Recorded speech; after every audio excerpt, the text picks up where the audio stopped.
Qiz 12 yil divanda yotib, qurtlarga yem bo'lib o'lgan. Lacey Fletcher 1986-yilda tug'ilgan.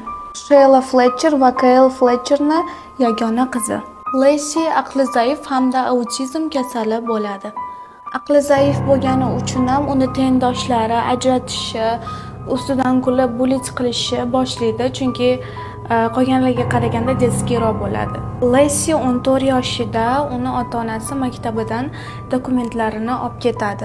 Uyda o'qitishmoqchi bo'ladi, uyga ta'lim qilib. Maktabidan dokumentlarini olib ketishgandan keyin Laceyni hech kim ortiq ko'rmaydi. Dugonalari, sinfdoshlari вообще ko'rmaydi. Ancha yillardan so'ng kechasi soat 2:30da Laceyni oyisi politsiyaga qo'ng'iroq qilib, qizim nafas olmayapti deb aytadi. Militsiya xodimlari hamda tez yordam Fletcherlar uyiga kirganida hamma shokda bo'ladi.